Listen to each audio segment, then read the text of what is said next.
প্রিয় ভিউয়ার্স, আশা করছি আপনারা ভালো আছেন। আজকে আমি ষষ্ঠ শ্রেণীর গণিতের অনুশীলনী 1.3-এর 3 নম্বর প্রশ্নের সমাধান করে দিচ্ছি। 3 নম্বর প্রশ্নে 3টা অঙ্ক আছে, তো 3-এর ক নাম্বারটা আজকে আমি সমাধান করে দেব। তো 3 নম্বর প্রশ্নে বলা আছে কি যে মৌলিক গুণনীয়কের সাহায্যে লসাগু নির্ণয় করো। তাহলে ক এ 3টা সংখ্যা দেওয়া আছে, এই 3টা সংখ্যার লসাগু নির্ণয় করতে হবে, কিন্তু লসাগুটা নির্ণয় করতে হচ্ছে মৌলিক গুণনীয়কের সাহায্যে। তাহলে আমরা অঙ্কে চলে যাই। আমরা এখান থেকে আমাদের অঙ্ক শুরু হবে। আমরা লিখব কি যে 15, 25 ও 30কে মৌলিক গুণনীয়কে বিশ্লেষণ করে পাই। তাহলে কি পাবো?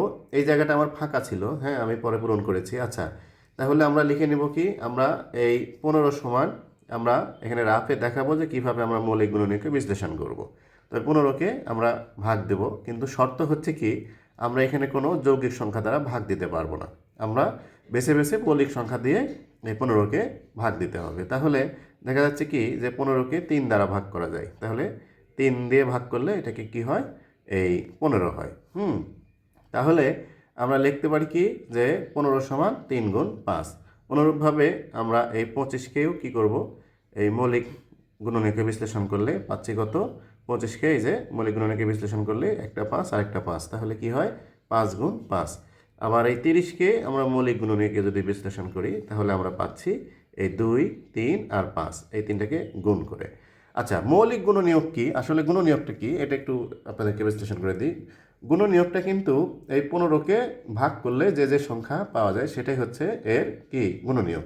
আর এটাকে কীভাবে দেখাতে হয়, গুণফলের মাধ্যমে দেখাতে হয়। অর্থাৎ 15 সমান 3 গুণ 5, এই গুণফলের মাধ্যমে যে দেখানো যায় এটাই হচ্ছে কি গুণনীয়ক। আচ্ছা, তাহলে আমরা 15-এর মৌলিক গুণনীয়ক সমূহ লিখতে পারি কি যে একটা 3 আর একটা হলো 5, ঠিক আছে।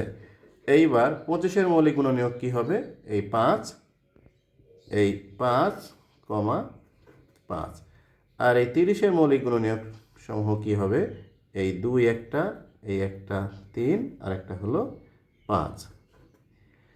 এখন আমরা লসাগু নির্ণয় করব। তাহলে আমি বেসিক যখন আলোচনা করেছিলাম, মৌলিক গুণনীয়কের সাহায্যে লসাগু নির্ণয়ের বেসিক যখন আলোচনা করেছিলাম, তখন বলে দিয়েছিলাম যে এখানে আমরা কয় ধরনের অঙ্ক পাচ্ছি সেটা আমরা আগে খেয়াল করব। দেখেন, এখানে মোট আমরা 3 ধরনের অঙ্ক পেলাম। একটা হচ্ছে 2, একটা হচ্ছে 3 আর একটা হচ্ছে 5। এখন দেখব কি যে এই প্রথম যে সবচেয়ে ছোট যেটা, সেটা কি পেলাম, 2। 2 সর্বোচ্চ কত সংখ্যক বার আছে? এখানে দেখা যাচ্ছে কি 2 একবারই আছে, তাহলে আমরা 2কে একবার লিখব। তারপরে 3, 3 সর্বোচ্চ কতবার আছে? এই যে এখানেও একবার আছে, এখানেও নাই, এখানেও একবার আছে, তাহলে আমরা লিখব কি 3। এবার 5 দেখেন সর্বোচ্চ কতবার আছে? এখানে আছে কতবার? প্রথমটাতে আছে একবার, দ্বিতীয়টাতে আছে 2 বার, তৃতীয়টাতে আছে কত, একবার। তাহলে সর্বোচ্চ কতবার আছে? 2 বার। তাহলে এই 5 2 বার লিখে নেব। তাহলে এটাই হবে এই 15, 25 আর 30-এর লসাগু। সমান গুণ করলে কত হচ্ছে, 5 5 25, 25 দুগুণ 50, 3 50-এ 150। তাহলে এই 150 হচ্ছে এই 15, 25 এবং 30-এর লসাগু। তাহলে আমরা নির্ণয় লসাগু কি লিখব, 150। এ পর্যন্ত করলে আমার অঙ্ক হয়ে যাবে। আচ্ছা, এখানে কেউ কেউ লিখে দিতে পারেন যে এখানে প্রদত্ত এই যে এখানে এই লাইনের পরে যে 15, 25, 30-এর এই লসাগু এর আগে, হ্যাঁ, এখানে লিখতে পারি যে এই এত এত মানে 15, 25 এবং 30-এর মৌলিক গুণনীয়ক সমূহের মধ্যে 3 আছে সর্বোচ্চ একবার, 5, 2 আছে সর্বোচ্চ একবার এবং 5 আছে সর্বোচ্চ 3 বার। এ কথা লিখে দিলেও হবে, না লিখলেও হবে। আমরা যদি এখানে লিখে দিই 15, 25 ও 30 এর মৌলিক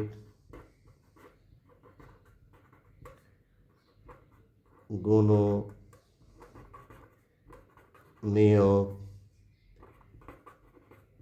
সমূহের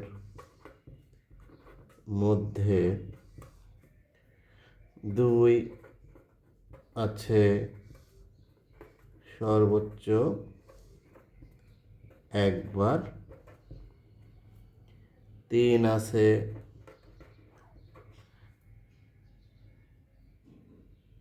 একবার ও 5 আছে 2 বার।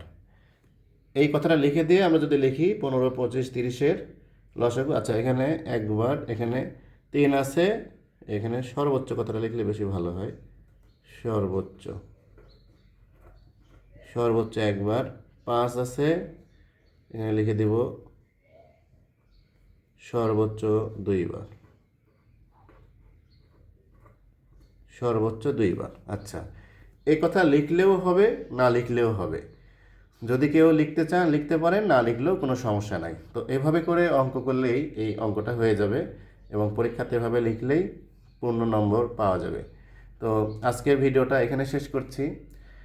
প্রতি ভিডিওতেই আপনাদেরকে একটা অনুরোধ করে থাকি, যেহেতু আমার চ্যানেলটা নতুন, তাই আপনারা যদি আমার এই চ্যানেল থেকে উপকৃত হন তাহলে আমার YouTube channel basic math with Medha sir, এই ইউটিউব চ্যানেলটাকে অবশ্যই সাবস্ক্রাইব করবেন।